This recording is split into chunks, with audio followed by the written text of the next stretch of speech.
এই বলে কি আমি প্রেম দেব না? যতই আমায় কলসির কানা মারিস না কেন, তথাপি আমি প্রেম দেওয়া বন্ধ করবো না।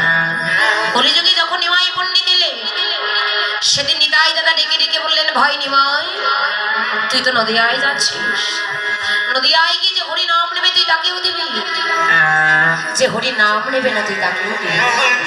কি করে দিবি?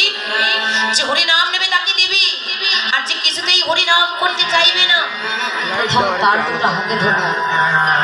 হাত ধরেও যদি সে নাম করিতে না চায়, তবে সেই জীবের দুটো পায়ে ধরে মধুমাখার নাম তুই বেলাই। কেন কলিযুগে কলিজীবের একটাই সম্বল, হরের নামই বকে বলো, হরের নাম, হরের নাম, হরের নামই বকে বলো। কলো নাচতে নাচতে নাচতে গতির কথা।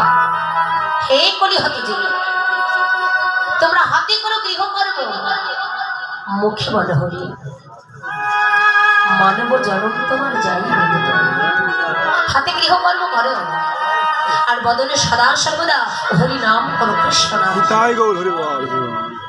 আমরা হলাম অভ্যাসের দাস। আগে বদনে হরি বলো, আগে বলার অভ্যাস করে নাও। হরি বলার যখন অভ্যাস হয়ে যাবে, আর হরি বলিতে বলিতে যদি একবার হরির করুণা হয়ে যায়, কৃপা যদি হয়ে যায়, তুমি যদি হরি নামকে ছাড়তে চাও, হরি নাম যে কোনোদিন তোমায় ছাড়বে। হরিনাম কৃষ্ণ নাম যে বড়ই মধুর নাম।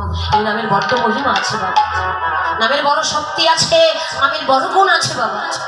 যারা নামের প্রেম সাগরে ডুব দিয়েছেন, জগতের মাঝে কেবল তারাই জানে হরি বলে কাঁদলে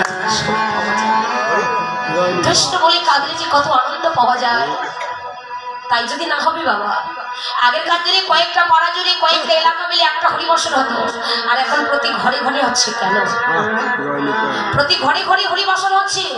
এই যে কীর্তনগুলো, আপনাদের বগুড়ায় তো অনেক কীর্তন হয়।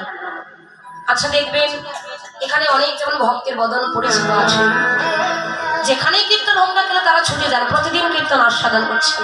একই লীলা, একই কথা বারবার আপনারা শুনছেন। তথাপি কি কোনোদিন মনে হয় কীর্তন ওখানে হচ্ছে, আজকে যাবো না, একই কথার কত শুনল? আমার তো মনে হয় বাবা, এই হরিনাম কৃষ্ণ নাম বড়ই মধুর নাম, যত শুনবেন তত শোনার স্পৃহা